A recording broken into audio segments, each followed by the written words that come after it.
اسی طریقے سے سمجھ لیجئے جیسے آج کل کرونا پھیلا ہوا ہے، کووڈ. اب جناب آپ گھر میں اپنے آپ ماسک نہیں لگاتے. اس طریقے سے اگر آپ اپنی گاڑی میں بیٹھے ہیں، جا رہے ہیں، تو کوئی آپ کو ماسک لگانے کے لیے نہیں کہہ رہا ہوتا. لیکن جب آپ وہاں سے رکتے ہیں، کسی جگہ پہ جاتے ہیں، ادارے میں جاتے ہیں، شاپنگ سینٹر میں جاتے ہیں، تو وہاں آپ کو رول فالو کرنا ہوتا ہے. آپ کو ماسک لگانا پڑتا ہے.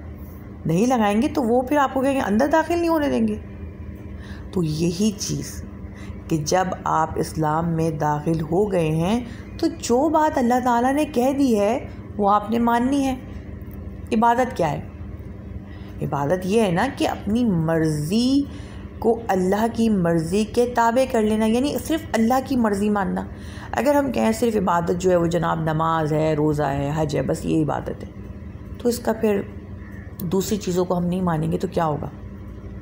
دوسری چیزوں کو نہیں مانیں گے، شیطان ہمیں اپنی طرف کر لے گا ان چیزوں میں سے.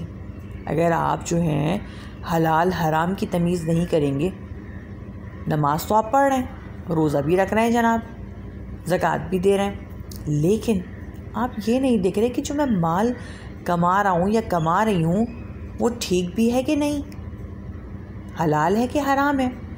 اچھا جناب آپ حلال مال کا کما رہے ہیں، آپ کی آمدنی بالکل حلال ہے، اس کے بعد آپ اس کو لے جا کے خرچ کہاں کر رہے ہیں؟ اس کے بعد آپ اس کو لے جا کے خرچ کر رہے ہیں جناب کہ آپ کوئی سینما میں فلم دیکھنے جا رہے ہیں. اپنے حلال مال کو کہاں خرچ کر رہے ہیں؟ حرام میں جا کے خرچ کر رہے ہیں. تو یہ تو ٹھیک نہیں ہے نا، یہ تو بالکل غلط حساب ہے. اسی طریقے سے آپ جو ہیں جناب آپ کو اللہ نے آنکھیں دی ہیں، اب آپ ان آنکھوں سے غلط چیزیں دیکھ رہے ہیں نیٹ پہ کسی چیز پہ، تو یہ کیا ہے؟ یہ ٹھیک ہے؟ صحیح نہیں ہے. دین میں جب داخل ہونا ہے تو آپ کو اپنے مال کو اسی جگہ لگانا ہے جہاں اللہ نے حکم دیا ہے. آپ کو اپنی آنکھوں کو، ہاتھوں کو، ہر چیز کو استعمال کرنا ہے جہاں اللہ نے بتایا ہے. اچھی چیزوں کی طرف زبان سے اچھی باتیں نکالنی ہیں. تو دین میں داخل ہونے کا مطلب یہ ہے کہ جو بات بس اللہ نے کہی ہے اس کو ماننا ہے. اگر ہم یہ نہیں کریں گے تو کیا ہوگا؟ شیطان کے قدموں کی پیروی ہو جائے گی. اب اگر والدین کو حسن سلوک کا حکم دیا ہے اللہ تعالیٰ نے کہ بھئی والدین سے حسن سلوک کرو، اب ہم کیا کرتے ہیں اکثر اوقات ہمیں اپنی امی اچھی لگتی ہیں تو ہم ابو کی بات نہیں مان رہے ہوتے ہیں، امی کی بات مانتے ہیں. اس طریقے سے ابو اچھے لگ رہے ہیں تو امی کی بات نہیں مانیں گے، تو یہ تو غلط طریقہ ہے. ہمیں اللہ نے کہا ہے کہ والدین کے ساتھ حسن سلوک کرنا ہے، ان کی بات ماننی ہے، ان کا حکم بجا لانا ہے. تو ہم نے دونوں کے ساتھ بھلائی کا معاملہ کرنا ہے، ایک کے ساتھ نہیں. ٹھیک ہے؟ تو اسی لیے اگر ہم چاہتے ہیں کہ شیطان کی اتباع نہ کریں، کیونکہ شیطان جو ہے نا وہ ہمارا کھلا دشمن ہے، اور جانتے ہوئے بھی کہ وہ کھلا دشمن ہے پھر ہم اس کی بات ماننے لگیں، تو اسلام میں مکمل داخل ہونا ہے. پردہ کا حکم دیا ہے تو پردے کا حکم اسلام نے دیا ہے، کسی مولوی نے تھوڑی دیا ہے. قرآن میں لکھا ہے پردے کا حکم. اور اگر آپ پردہ کریں گے، اگر ایک عورت پردہ کرتی ہے یا ایک لڑکا اپنی نظروں کو نیچے رکھتا ہے تو یہ اسلام کا حکم ہے. آپ کو پتہ ہے دونوں صورتوں میں عبادت ہوگی. ایک لڑکی یا ایک عورت پردہ کرتی ہے تو یہ عبادت ہو رہی ہے اس کی، کیونکہ یہ قرآن میں حکم لکھا ہے. اسی طریقے سے ایک لڑکا اپنی نظریں نیچی رکھتا ہے تو وہ عبادت کر رہا ہے. یہ قرآن میں لکھا ہے کہ اپنی نظروں کو نیچی رکھیں. ٹھیک ہے؟ تو اس چیز کا ہم نے دھیان رکھنا ہے کہ جب کہہ دیا اسلام میں مکمل داخل ہو جاؤ تو بس پھر جو اللہ نے کہا ہے اس کو ماننا ہے، شیطان کے قدموں پر نہیں چلنا. آیت نمبر 209. اگر تم باوجود تمہارے پاس دلیلیں آ جانے کے بھی پھسل جاؤ تو جان لو کہ اللہ تعالیٰ غلبے والا اور حکمت والا ہے. اللہ تعالیٰ نے اس قرآن کے ذریعے صحیح اور غلط کو سمجھا دیا ہے. اب اس کے باوجود بھی اگر ہم اللہ کی نہ مانیں تو اللہ تعالیٰ غالب ہے، غلبے والا ہے اور حکمت والا ہے. آیت نمبر 210 210 کیا لوگوں کو اس بات کا انتظار ہے کہ ان کے پاس خود اللہ تعالیٰ ابر کے سائبانوں میں آ جائے اور فرشتے بھی، یعنی ابر بادلوں کے نا، اور فرشتے بھی اور کام انتہا تک پہنچا دیا جائے، اللہ ہی کی طرف تمام کام لوٹائے جاتے ہیں۔ یعنی یہاں یہ کہا جا رہا ہے کہ یہ لوگ انتظار کر رہے ہیں کہ اللہ تعالیٰ فرشتوں کے جلوے اور جناب ان کے سائبانوں میں ان کے سامنے آئیں، تب یہ ایمان لائیں گے، یعنی قیامت کا انتظار کر رہے ہیں۔ لیکن اس وقت ایمان لانا قبول نہیں کیا جائے گا، ایمان تو آج لے کے آنا ہے، اس وقت ایمان قبول نہیں کیا جائے گا ان کا۔ آیت 211 بنی اسرائیل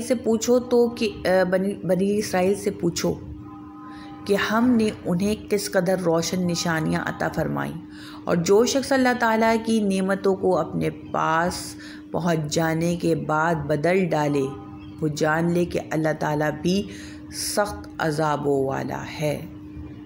یہاں نشانیوں سے مراد نا حضرت موسیٰ علیہ السلام کا عصا، اس کے ذریعے جادوگروں کا جادو توڑ دیا، انہوں نے سمندر میں راستہ بنایا، پھر 12 چشمے جاری ہوئے، اور اس کے علاوہ بنی اسرائیل پر آسمان سے من و سلویٰ نازل کیا گیا، پھر بادلوں کا سایہ بھی ہوا، یہ سب انہیں عطا کیا گیا، تب بھی یہ اللہ پر ایمان نہیں لاتے، نہ نبی کریم صلی اللہ علیہ وسلم پر ایمان لاتے ہیں۔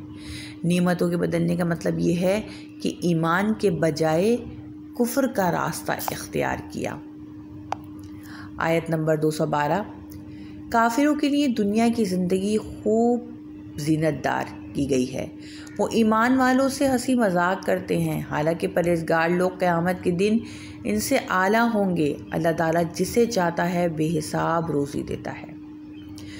اچھا، مسلمان جو تھے نا مکہ میں غریب تھے، ان کے پاس سہولیات نہیں تھیں، تو کفار مکہ کیا کرتے تھے؟ مسلمانوں کا مذاق اڑایا کرتے تھے، جیسا کہ عام طور پر بھی ہوتا ہے نا کہ اکثر اوقات جو لوگ جن کا دین سے واسطہ نہیں ہوتا، اللہ سے نہیں ڈرتے، وہ کیا کرتے ہیں کہ وہ غریب لوگوں کا مذاق اڑا رہے ہوتے ہیں۔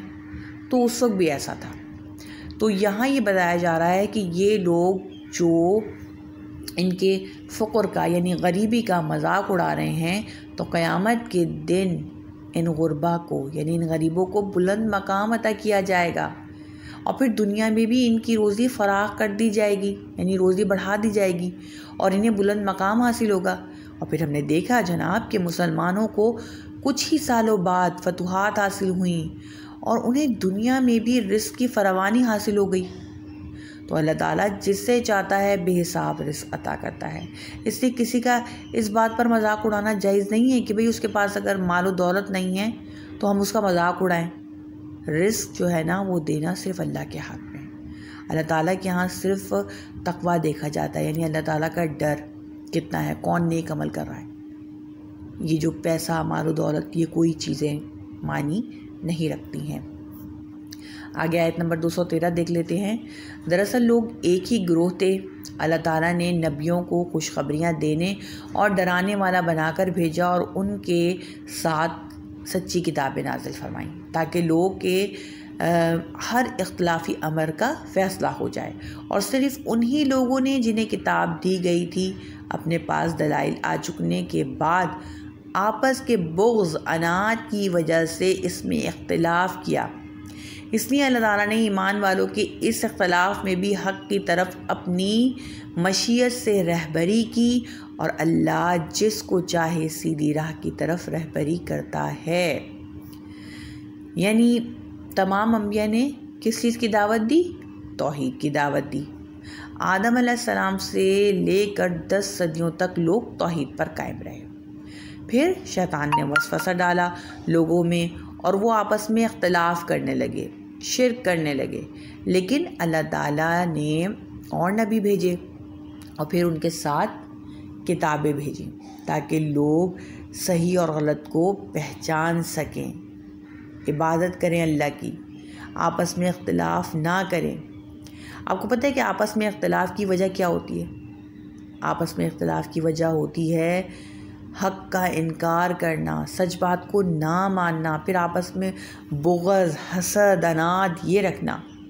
جب لوگ ایک دوسرے سے حسد کرنے لگتے ہیں نا تو وہ سچ بات کو بھی نہیں مانتے، حق بات کو بھی نہیں مانتے. اب سامنے والا شخص جو ہے وہ سچ بول رہا ہے لیکن ہم اس کو پسند نہیں کرتے تو ہم اس کی بات بھی نہیں مانتے, ہم اس کی بات کو اہمیت ہی نہیں دے رہے ہوتے. یہ چیزیں آپس میں اختلاف کا سبب بنتی ہیں. جیسے یہودی تھے نا, یہودی کیا کرتے تھے, حضرت عیسیٰ علیہ السلام کو انہوں نے جھٹلایا, وہ نبی نہیں مانتے تھے ان کو. پھر عیسائیوں نے کیا کیا, عیسائیوں نے حضرت عیسیٰ علیہ السلام کو اللہ تعالیٰ کا بیٹا بنا دیا. اور پھر مسلمانوں کو اللہ تعالیٰ نے صحیح راہ دکھائی. مسلمانوں کو معلوم ہے کہ عیسیٰ علیہ السلام اللہ کے بندے اور رسول ہیں, تو اللہ تعالیٰ نے مسلمانوں کو حق دکھایا, اور دیگر مسائل میں بھی اللہ تعالیٰ نے مسلمانوں کو حق کا راستہ دکھایا, صراط مستقیم دکھایا. ٹھیک ہے, تو جناب آج ہم اپنے سبق کا یہیں اختتام کرتے ہیں. اللہ تعالیٰ نے آج ہم نے جو سبق میں سیکھا کہ اللہ تعالیٰ نے انسانوں کی ہدایت کے لیے اپنی کتاب نازل کی. ہمارے پاس قرآن ہے, اگر کوئی اختلاف ہو تو جناب ہم اس پر چلتے ہوئے اپنے اختلاف کو دور کر سکتے ہیں. اس کے علاوہ صرف اللہ کی بات ماننی ہے. اسلام میں مکمل داخل ہو جاؤ تو جو اللہ تعالیٰ نے حکم دیا ہے اس کو ماننا ہے. اچھا, آپ کا ہوم ورک کیا ہے؟ آپ کا ہوم ورک یہ ہے کہ آپ یہ جو آیت ہے نا, اسلام میں مکمل داخل ہو جاؤ, اس کو عربک میں یاد کر کے, ٹھیک ہے, اور پھر اس کی تفسیر مجھے بتائیے. اس کی تفسیر مجھے بتائیے کہ اس میں کیا کہا جا رہا ہے. ٹھیک ہے, یہ آپ کا ہوم ورک ہوگا, اور انشاءاللہ جب لکھ کے بھیجیں گے تو آپ کو یہی سوال دیا جائے گا کہ آپ نے اس کی تفسیر بتانی ہے. چلیے پھر دعا پڑھ لیتے ہیں, سبق کا یہی اختتام کرتے ہیں. سبحانک اللہم و بحمدک اشہد ان لا الہ الا انت استغفرک و اتوب الیک. السلام علیکم ورحمۃ اللہ وبرکاتہ.